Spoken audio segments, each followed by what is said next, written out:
os dois. Agora vai ser difícil, hein? Agora o Mansell vai. Eles vão dividir a curva, a Senna olha de lado. Vai o Mansell, eles vão, roda com roda. Eu peguei aquele momento em que eles estavam quase se tocando.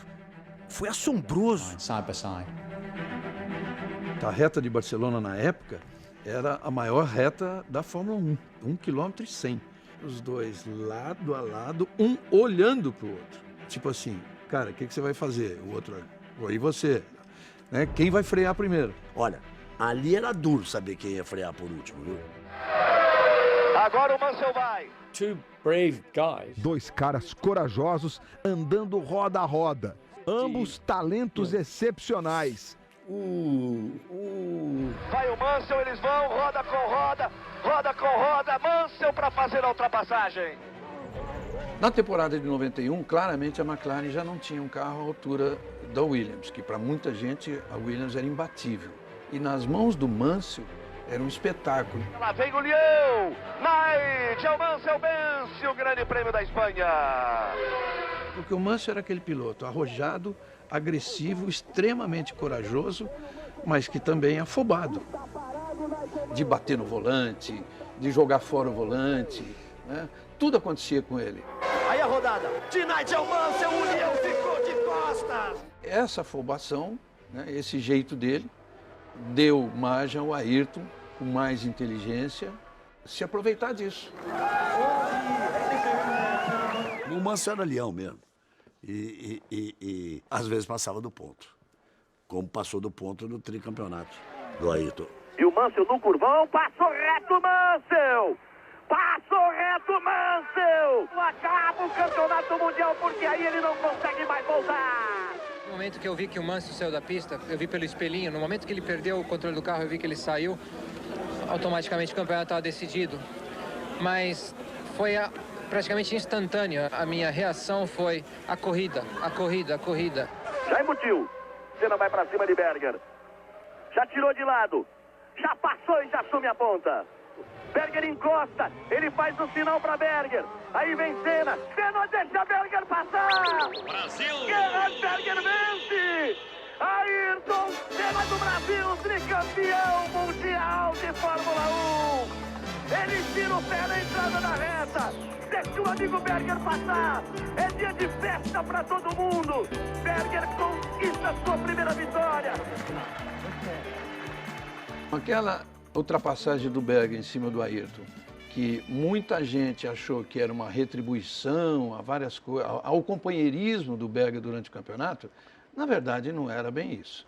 Era uma homenagem decidida pelo Ron Dennis, aceita pelo Ayrton, mas que acabou não dando certo para nenhum lado.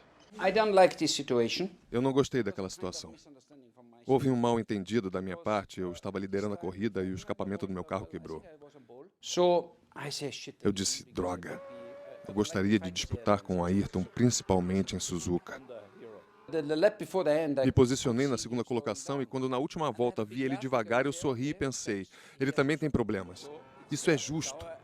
Então eu venci com ele me cedendo a vitória e eu não gostei. Eu não queria nenhum presente. Aconteceu, e depois que aconteceu, não havia sentido em ficar discutindo o que ele fez.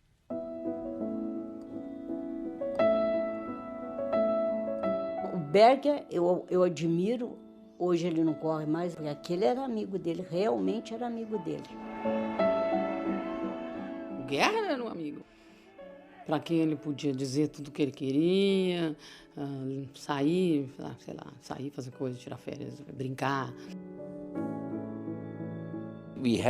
Nós tivemos momentos difíceis com Ron Dennis em discussões e negociações, mas ao mesmo tempo tínhamos uma família fantástica em torno de nós. Top class. Era tudo top.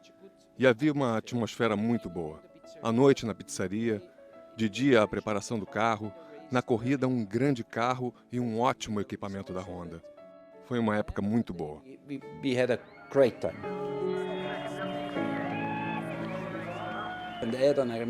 Aí o Ayrton disse, Gerhard, vá para a Ferrari, eu fico na McLaren mais um ano e me junto a você na Ferrari. Aí eu disse, tudo bem, Mas não, nunca mais.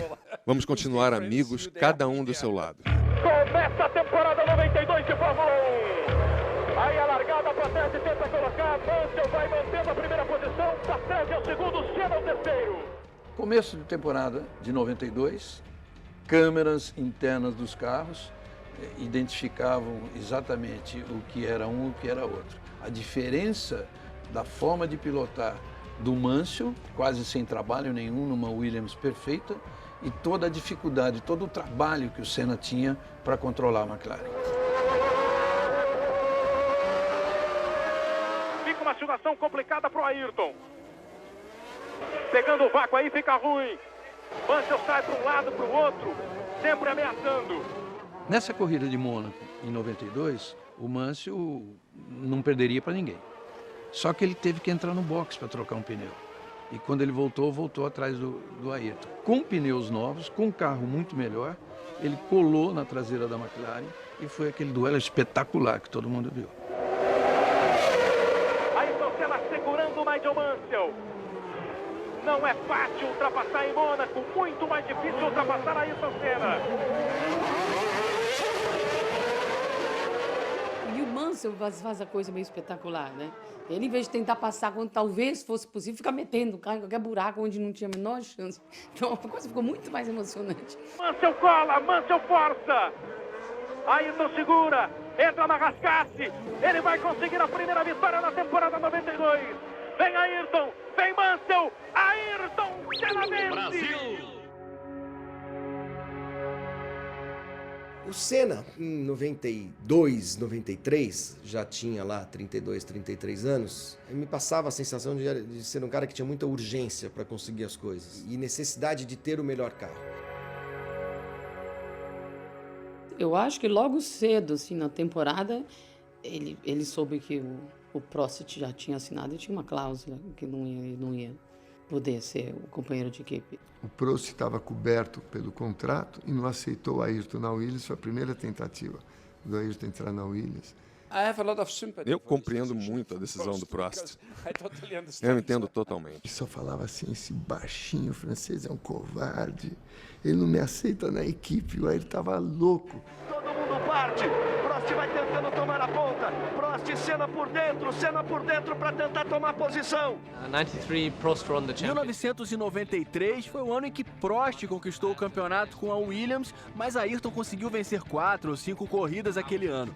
O carro não era forte, era ele que agarrava todas as chances de vencer. Senna nos braços do povo. A gente não está acostumado a ir lá e pisar em cima do outro e eu sou melhor e eu vou te ganhar. O brasileiro é assim, ele é humano. Então essa é uma característica humana que prejudica na hora do esporte. E eu tenho que construir a rotina do vencedor para se tornar o campeão. E isso Ayrton era emblemático. Aquele ano inteiro o Ayrton esperava ganhar poucas corridas. Tipo, né, esse Mônaco dá, Adelaide dá, aquelas...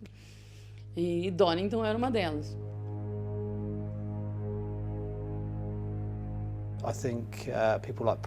Pessoas como Prost questionaram, dizendo que a pista não tinha pontos de ultrapassagem. Depois da corrida, eles tiveram que reconhecer.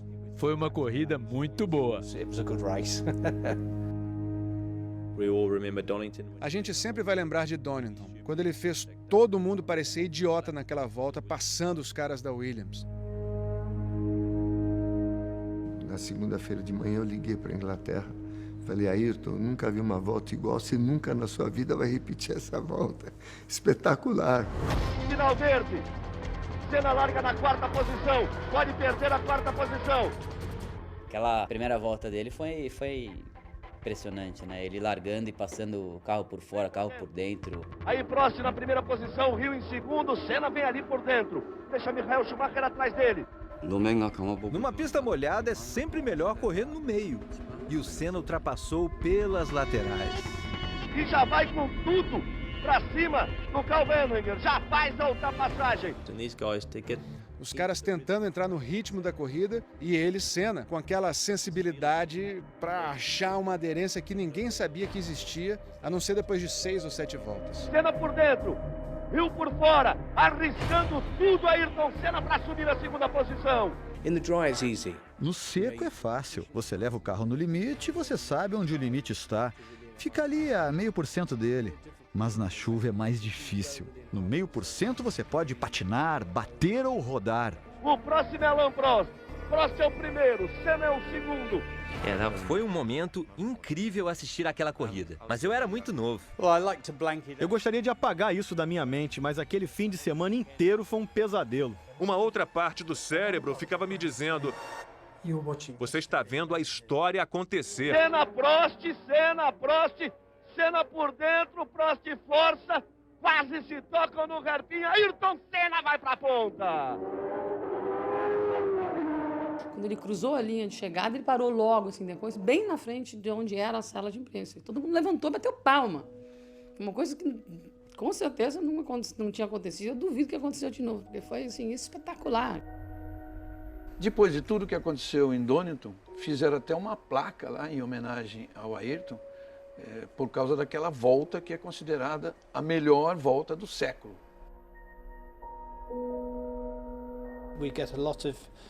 Nós recebemos muita gente, não apenas da Grã-Bretanha, mas também do exterior. Senna, para eles, é um herói eterno.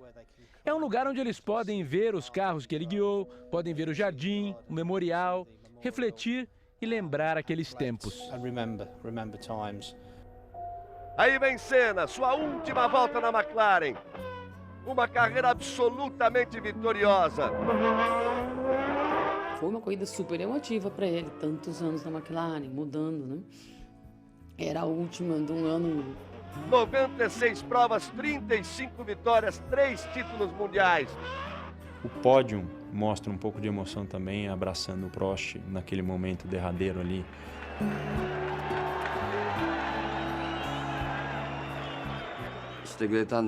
Senti um alívio. Até que enfim eles tinham feito as pazes. Eram os primeiros sinais de que ele encerraria sua carreira de piloto para fazer outras coisas, porque outros aspectos de sua vida estavam envolvidos.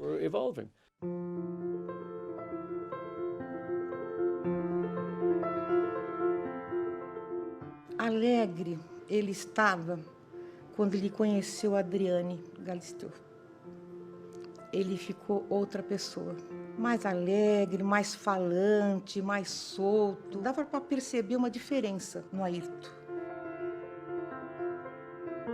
Era uma pessoa muito alegre, muito expansiva, muito autêntica, muito, sabe? Fala o que quer, pensa, ri de tudo. Tudo praticamente que ele não era. Eu acho que a Adriane chegou na vida dele numa época que ele estava amadurecendo e começando a tomar mais decisões para si próprio. Ela trouxe para ele uma leveza que acho que mudou ele substancialmente.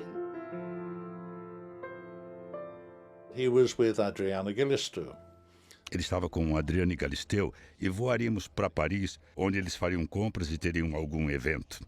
Brinquei dizendo para ele não deixar o cartão de crédito com ela.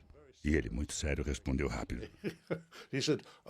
Owen, ela me custa muito menos que você.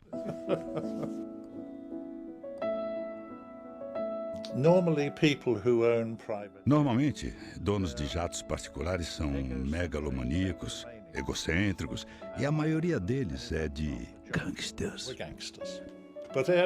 Mas Ayrton era totalmente diferente. Foi uma das 3 pessoas com quem trabalhei que eram corretos. Ele se cobrava demais, A Ferrari estava atrás dele. E é quando ele diz, não, eu vou depois que eu for para Williams e ganhar mais 2 títulos mundiais. Porque eu já não ganho um campeonato há 3 anos. Eu não tenho o direito de passar mais um sem ganhar. Exatamente isso. Essa é a frase dele.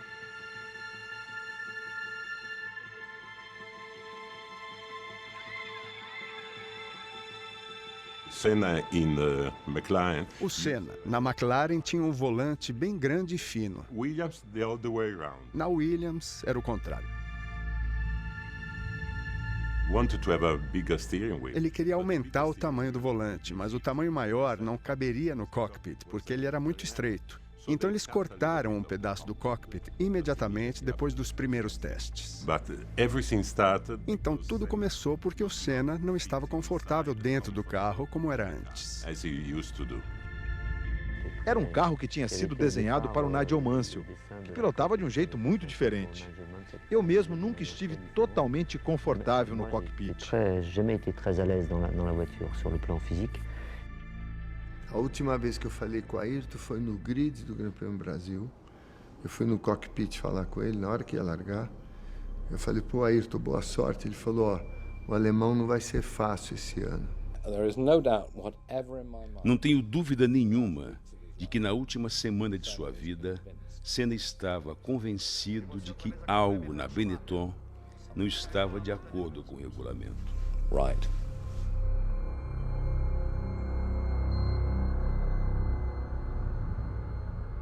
Eu não lembro a pancada, eu só lembro realmente do ups. Ups, fiz cagada.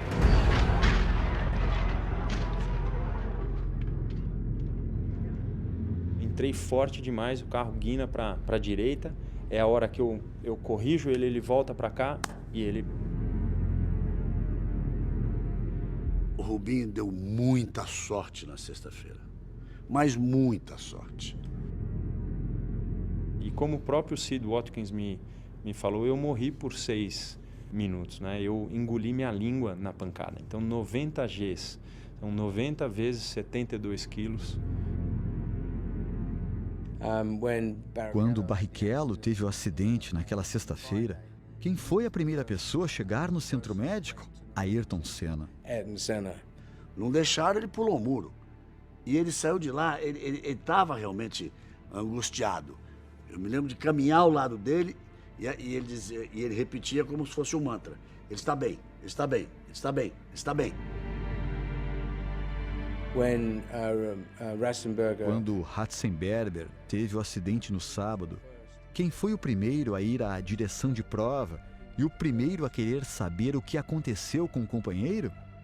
Ayrton Senna.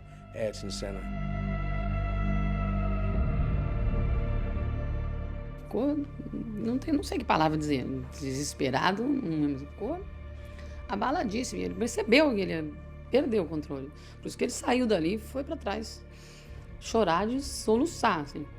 Então ele saiu correndo, literalmente parou o carro do safety e ele foi para lá conversar com o Sid Watkins para saber exatamente o que tinha acontecido. Quando ele voltou, ele continuava, aí não abalado de chocado, mas transtornado, acho que é a palavra. O impacto que aquilo teve em Ayrton foi profundo. Ele nunca tinha estado numa pista onde alguém tivesse morrido.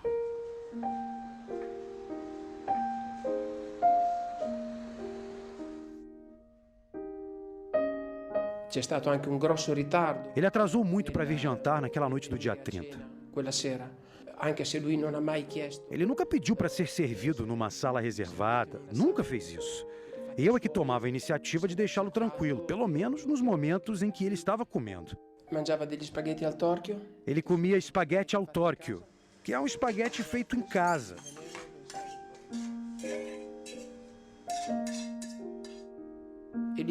O humor dele, certamente não só dele, mas de todos os seus convidados naquela noite, era completamente diferente. Não era normal. Foi um jantar diferente dos outros. Foi um jantar em que se falou pouco, em que se falou muito da segurança, da vida dos pilotos, mas foi pelo que aconteceu antes. Ninguém ali estava com nada na cabeça do que poderia vir a acontecer no dia seguinte.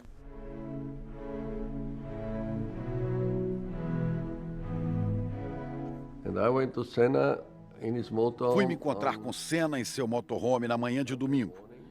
Ele estava sentado lá lendo a Bíblia. Eu disse, olha, eu tenho que falar contigo. Não sou mais piloto. Na época eu era consultor da Ferrari. Você é o piloto número 1 dessa geração. Você tem que fazer alguma coisa pela segurança. Não pode simplesmente deixar as coisas acontecerem. Ele me ouviu com muita atenção e disse, você está certo.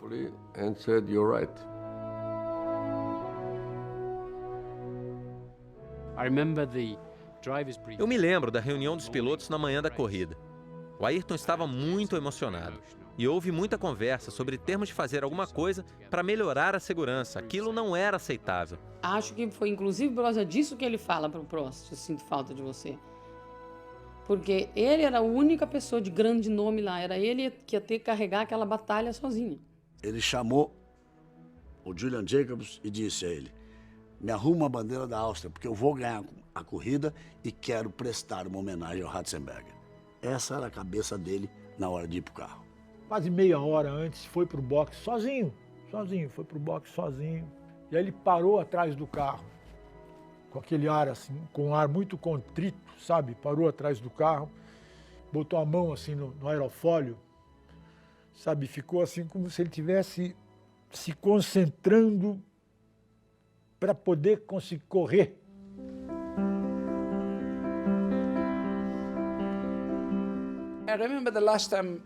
Eu me lembro que a última vez em que nós nos vimos foi no grid de largada. Ele olhou para mim e eu senti que ele estava feliz por mim. Lá vem a verde, Senna tenta, Senna vai tentar a ponta, Schumacher vem por fora, fica parado, batida.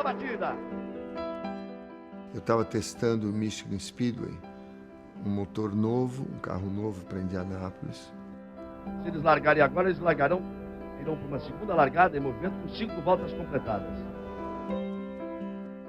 Estava de folga assistindo a corrida em Londres, de transmissão da BBC. Naquelas voltas, tirando o momento em que avisamos para ele pelo rádio para andar pelo lado direito da pista, ele não disse uma palavra para nós por 7 voltas. Mexe muito comigo ter ficado quase 15 minutos de safety car e não ouvir algo do tipo: e aí, quando vai ser a relargada? Senna apontou, bandeira verde, lá vai Senna, é o primeiro, Schumacher é o segundo, uma boa vantagem para Berger, que é o terceiro. A gente estava no hotel, lá em Estoril, estava num quartinho que tinha uma televisão, que a gente encontrou, eu e o Larry sentado acompanhando a corrida. Naquele ano lá, o Ayrton não estava indo bem. Passa rasgando na reta Ayrton Senna, 6 voltas completadas. Eu assisti a Fórmula 1 quase todo domingo com meu pai. E foi muito difícil para a criança que eu era entender aquele acidente. Aí ele tenta fazer falar mais alto o seu motor Renault em relação ao motor Ford. Eu estava numa pista. Eu me lembro como se fosse ontem. É a parte de maior velocidade, eles vão atingir aos 330 km por hora. Senna bateu forte. Senna escapou e bateu muito forte. Eu vi a Williams no muro, pedaços voando e eu desviando. Os comissários chegaram no carro e todos pararam em torno do carro. Eles viram algo que deve tê-los deixado muito impressionados, muito chocados. Eu lembro dele mexendo a cabeça, eu assistindo a prova na Inglaterra e tal. Mexe a cabeça. Mexe a cabeça, Ayrton Senna. Eu não tive coragem de falar do sangue que eu vi da traqueostomia que foi feita. Eu não sabia exatamente que tinha sido feita. Nós olhávamos um para o outro e tínhamos a certeza de que tinha sido muito grave. E eu me lembro que eu saí da cabine algumas vezes para respirar e fazia sinal para o Reginaldo e dizia: ajuda aí. A Fátima adora ver corridas de Fórmula 1 desde a largada sempre, ela adora. Eu sei que quando eu cheguei à sala, a TV estava ligada e ela disse assim: aconteceu alguma coisa... Vai ser difícil isso aqui.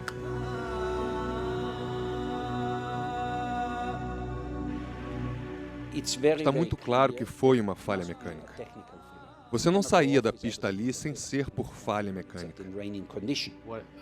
Não sei o suficiente para fazer um comentário definitivo. Se você me pedir para adivinhar, acho que o carro estava muito baixo e bateu no solo. Quem sabe o que aconteceu? Conversei muito com Damon Hill e ele disse que teve problemas na Tamburello várias vezes quando o carro bateu no chão. E ele disse: eu não estava nem perto da velocidade de Ayrton. Bom, para mim ficou muito claro que, depois de toda a investigação, aquilo que se determinou nessa investigação, que foi quebrou a coluna de direção num ponto em que havia sido soldado. Uma solda na barra de direção não é uma coisa estranha na Fórmula 1, é um mecanismo normal, só que ele falhou. Então ali a gente tem a noção muito clara de que super-herói nada. Esse negócio é perigoso, esse negócio de correr de carro é bastante perigoso. Aí vai. Leva a nossa oração, a nossa fé, a nossa reza.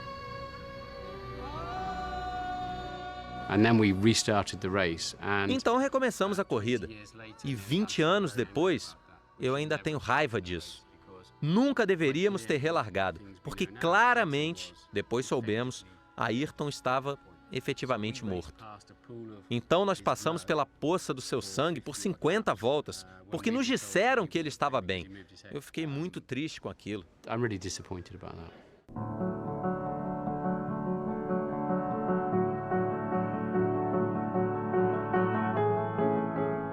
I'd been out practicing and I came back in. Quando voltei da pista, meu pai me disse que Ayrton tinha morrido. Eu fui para um muro que tinha ao lado de uma linha férrea. Não queria que meu pai me visse chorando. I didn't want my dad to see me cry. When I went down for breakfast, quando eu desci para o café e vi o noticiário na TV, eu me lembro de chorar em cima dos meus cereais. Eu chorava acompanhando o noticiário e soluçando muito. Sobbing quite a lot. As it so happens, my wife also. Minha mulher gravou o vídeo e eu tenho a gravação. Eu nunca quis assistir. Ever looked at it? O pior de tudo, a perda da pessoa. Não assim, porque ele era tão amigo meu. Não, por ele. Como eu falei, eu acho que ele estava num momento especial. Ele estava num momento desabrochando. Ele estava num momento conseguindo colocar a dose de importância certa para o que tem importância. Eu lembro até hoje da manifestação antes do jogo, do estádio inteiro gritando olê, olê, olê, olá, Senna, Senna. Silêncio, mas as duas torcidas junto, parecia que tinham combinado. E eu duvido que em outro momento tenham cantado junto torcida do Flamengo e Vasco.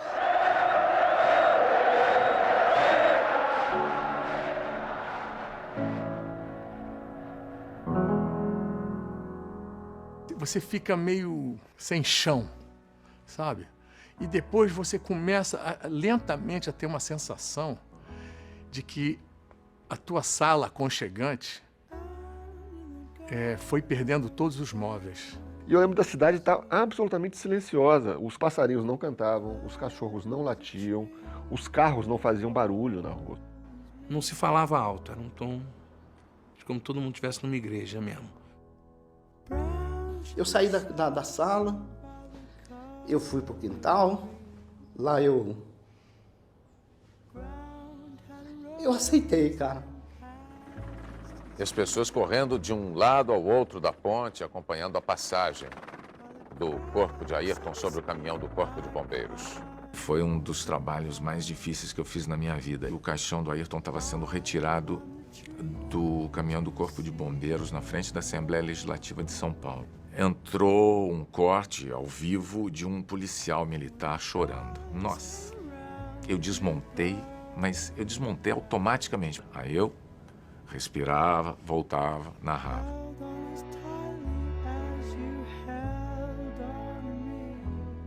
And I got an A for Amigos. Eu recebi uma credencial A, de amigos.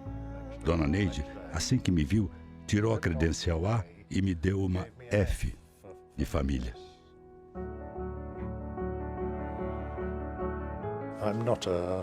Eu não sou uma pessoa muito emotiva, mas tenho de admitir, eu beijei o caixão dele.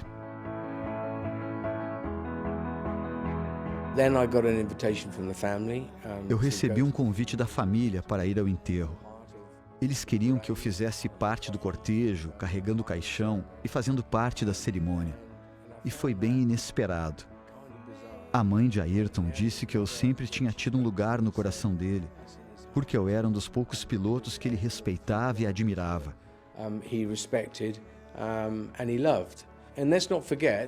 E não vamos nos esquecer, ele era a pessoa que, de certa forma, arruinou minha carreira.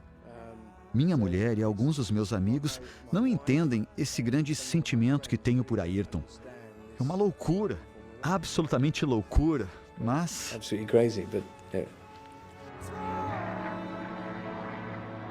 after 1994. 1994. Nunca vou esquecer Suzuka aquele ano. A atmosfera daquele lugar. Senna não estava mais lá. Estava lotado, como sempre. Um pouco antes da largada, surgiu um helicóptero pintado com as cores do capacete de Ayrton. E o helicóptero fez uma lenta volta em todo o circuito, a cerca de 100 metros do chão. 300 feet, 400 feet, something like that. Em cada curva, ele parava e se curvava. Eu vou te dizer, foi eletrizante, absolutamente eletrizante. Não se ouvia outro som. Foi um dos momentos mais emocionantes que já testemunhei no automobilismo. A coisa mais extraordinária. Eu me trancava, às vezes, dentro do armário de pôr vassoura, de limpeza, para chorar.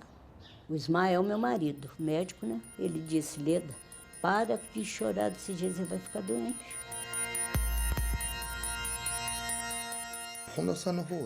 A Honda tem um carro que foi do Senna, e de vez em quando eles usam o carro para exibições. Em uma dessas situações, eles colocaram microfones embaixo do motor do carro e foram captando o áudio em diferentes rotações.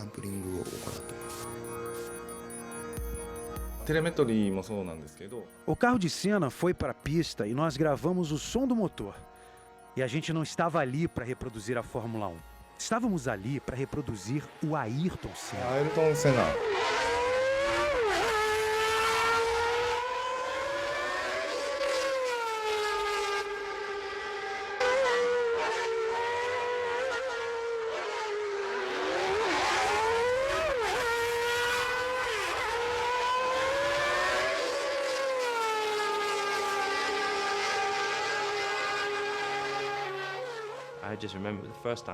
Eu me lembro que a primeira vez em que entrei na McLaren, eu segurei o volante, toquei o cinto de segurança e pensei, o Ayrton foi o último a tocar esse carro. Definitivamente você poderia sentir a presença dele na McLaren.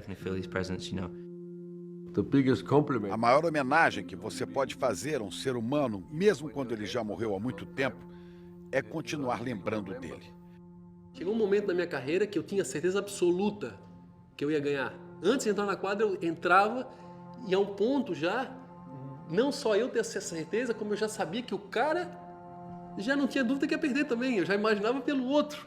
Falar assim, ó, puf, amigo, tá bem claro que tu não vai me ganhar. E acho que o mestre que me ensinou a fazer isso como ninguém foi o Ayrton.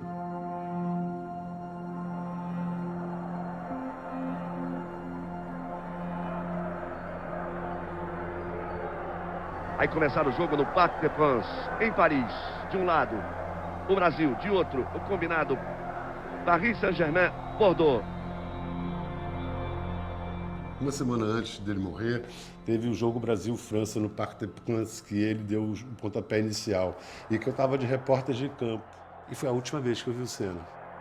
E era programada uma foto que seria do Ayrton junto comigo, os dois possíveis tetras. O Brasil tetracampeão de futebol e o Ayrton Senna tetracampeão da Fórmula 1.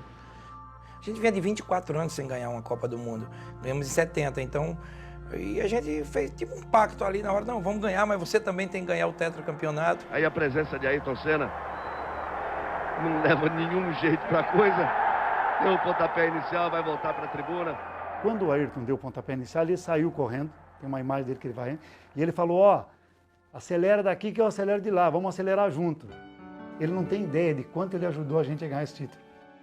E essa seleção, ela tem uma coisa que ela é uma seleção de superação. Porque já vinha de uma derrota de 90, 24 anos que o Brasil não ganhava, de 90 muito mal. Então teve toda uma pressão muito grande. Então essa seleção, ela foi se formando. E o Parreira tem a frase dele, né, Ricardo, que desde o início falava assim, ó, qual é o preço que vocês estão dispostos a pagar para ser campeão do mundo? É o preço que o Ayrton pagou da vida dele, deixar um pouco a família de lado, se concentrar? Vocês estão dispostos a isso? Então nós ficamos com isso até o fim. Que as coisas na vida não acontecem por acaso. O sucesso não vem por acaso. Ele é fruto de muito trabalho, de muita disciplina. A gente só espera que o Brasil possa dominar os nervos logo no início.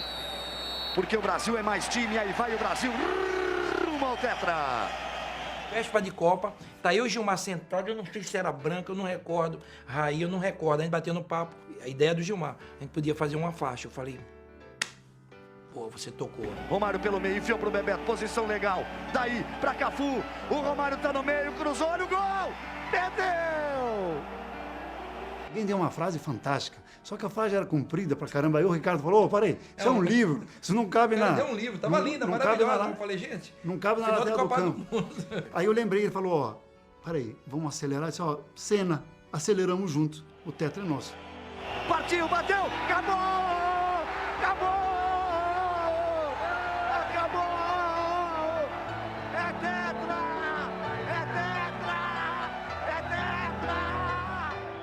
E aí a gente foi com a faixa, conseguimos fazer a homenagem e tenho certeza que ele acelerou muito junto com a gente, porque em todo o tempo nós pensamos nele. A homenagem, Senna, aceleramos juntos, o tetra é nosso.